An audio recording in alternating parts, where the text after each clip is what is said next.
Huge shout out to Shiba Coffee and Tico for sponsoring this deep dive. Their Ukrainian blend is my go-to these days. Really hits the spot. All right, today we're wading into the potential outcomes of the war in Ukraine. No easy feat. But as always, we're sticking to the facts, exploring different perspectives, and absolutely no taking sides. Predicting the future is, of course, impossible, but analyzing current trends, historical parallels, and expert opinions can give us a framework for understanding the possibilities. Okay, so first a quick snapshot of where things stand in early 2025.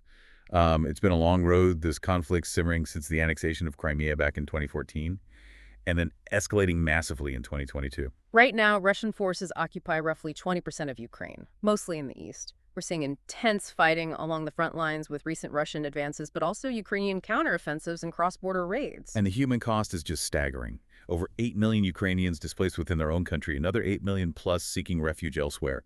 It's a humanitarian crisis of immense proportions. Absolutely. And adding to the complexity, Ukraine is facing significant challenges in maintaining their counteroffensive momentum. Ammunition shortages are a major concern, and they're up against heavily fortified Russian defenses. Makes sense. Now, I came across this interesting thread on Reddit. Someone arguing that the current situation in Russia mirrors the collapse of the Russian Empire during World War I. Mounting casualties, supply issues, potential for internal dissent. Could that parallel hold up? It's tempting to draw those parallels, and there are some surface-level similarities. Both situations involve immense strain on Russia militarily and economically, but we have to be cautious with historical comparisons. So you're saying the context is just too different? Exactly. Russia today is not the czarist regime of the early 20th century. The political system, societal structures, even military doctrine are fundamentally different. Got it. We can learn from history but not expect a carbon copy. Hmm. So with all that in mind, let's tackle the big question. What are the potential outcomes of this war? Maybe we can break it down into a few key scenarios. That's a good approach. Let's start with what a Russian victory might look like, recognizing that victory itself can be a fluid concept. Right. It might not be a clear-cut black and white situation. So hypothetically, what would a Russian win entail? Full occupation of Ukraine, annexing even more territory, installing a puppet government. Those are all possibilities. But a Russian victory doesn't necessarily mean complete takeover. It could involve achieving specific strategic objectives, like securing a land bridge to Crimea, controlling key industrial regions, or formally annexing the Donbas. And what would the ripple effects of such a victory be, not just for Ukraine, but for the wider world? Well, for Ukraine, it would be a devastating blow to their sovereignty, likely leading to a brutal crackdown on any resistance. For Europe, it would mean a massive security threat right on NATO's doorstep, potentially triggering a new Cold War dynamic. Globally, I imagine it would embolden authoritarian regimes and really shake up the international order. Precisely. But even in a victory scenario, Russia would face the immense challenge of controlling a resistant population.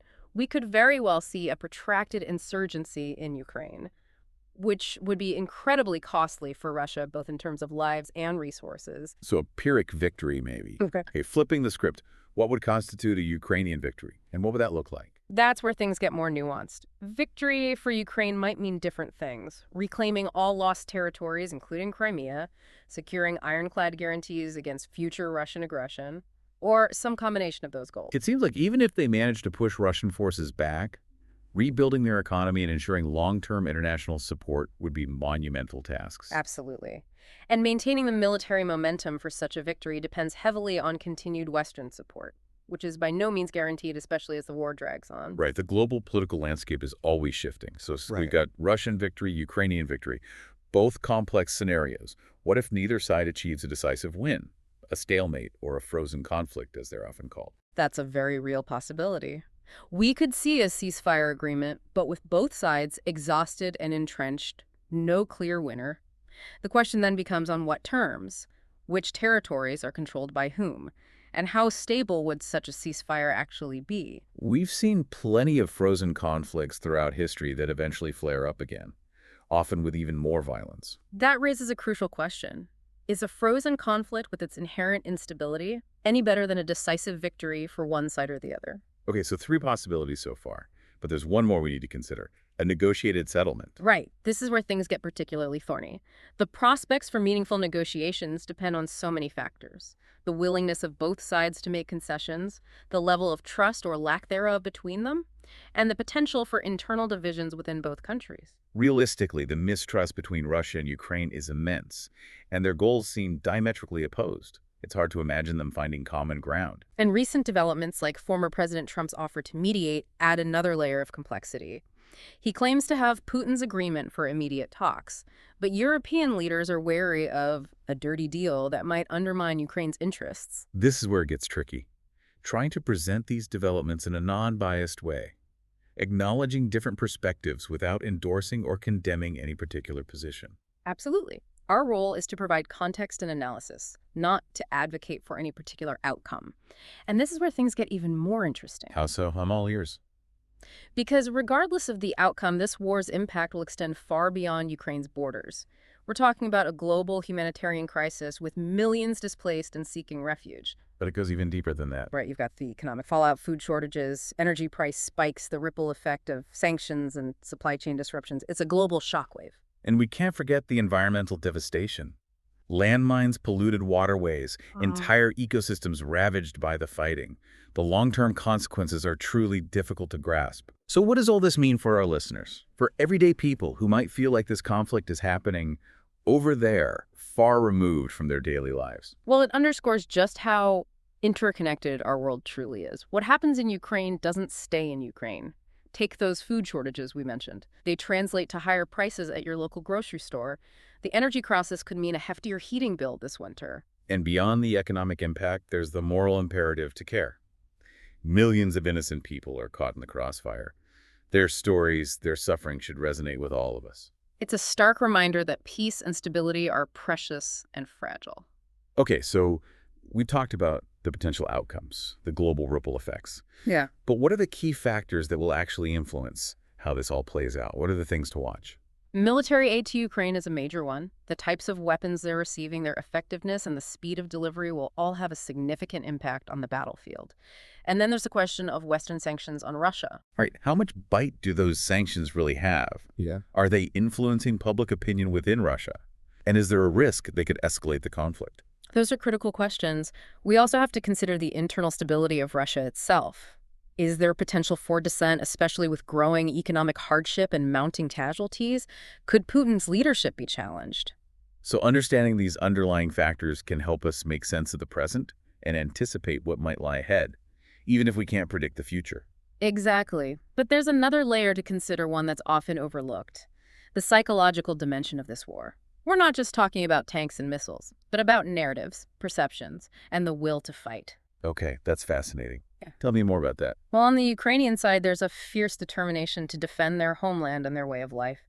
They've shown remarkable resilience and unity. We've seen countless stories of everyday citizens taking up arms, volunteering, supporting their troops in incredible ways. And that contrasts sharply with what we're seeing from Russia, right? Yeah. Their initial narrative of a special military operation to liberate Ukraine seems to have backfired. Completely. They clearly underestimated Ukrainian resistance and have suffered significant military setbacks. And as the war drags on, the economic costs are mounting for Russia, and we're seeing signs of growing discontent among their population. So the question is, how long can Putin maintain public support for this war? And what happens if that support begins to crumble? That's a crucial point. The psychological landscape is just as important as the physical battlefield. You know, this conversation is making me think back to that historical parallel we discussed earlier, the comparison to the collapse of the Tsarist regime. While it's not a perfect analogy, it does raise a thought-provoking question. Could this war, regardless of the outcome, ultimately lead to a fundamental transformation of Russia itself? That's a big question, and one that's difficult to answer definitively, but it's certainly worth considering. This war has already profoundly impacted Russia, both internally and on the global stage. Their reputation has suffered, they've been economically isolated, and the weaknesses in their military capabilities have been exposed. And domestically, it's led to increased repression, economic hardship, and a sense of disillusionment among certain segments of the population. It makes you wonder, even if Putin secures some kind of military victory, could the cost of that victory be so high that it weakens his grip on power, or even sparks a wider societal upheaval? That's one possible scenario. Another is that the war accelerates existing trends within Russia, pushing them further down a path of authoritarianism and isolation, a doubling down rather than a radical shift. And of course, there's always the wild card, Yeah. the unpredictable black swan event that could change everything. We're talking about not just the immediate outcomes of the war, but its potential to reshape the geopolitical landscape for generations to come. Absolutely. And that legacy will be shaped not only by the actions of Russia and Ukraine, but also by the choices of the international community. This isn't just something happening over there. The decisions made by world leaders, by international organizations, even by individual citizens, will have a ripple effect. That's a powerful reminder. So, given everything we've discussed, the complexities, the uncertainties, the potential for far-reaching consequences, where does that leave us? What are we supposed to make of all this? It leaves us with a question, perhaps the most important one of all. Given the ethical implications of different potential outcomes, what responsibility does the international community have? Yeah. To the people of Ukraine, to the region, and to the world? Wow, that's a heavy question to grapple with. I think I need another cup of that Ukrainian blend from Sheba Coffee and Tico to process all of this. It's a question we all need to wrestle with, not just governments and diplomats. What kind of world do we want to live in? What principles are we willing to defend, and what are the costs? Yeah, that's a lot to unpack, no easy answers. But these are conversations we need to be having, and this deep dive is just a starting point. Exactly. We'll be sure to include links in the show notes to some reputable sources and further reading materials. Understanding this conflict requires a commitment to continuous learning and critical thinking. Well said. And, even amidst all this heaviness, it's important to find those moments of joy and connection.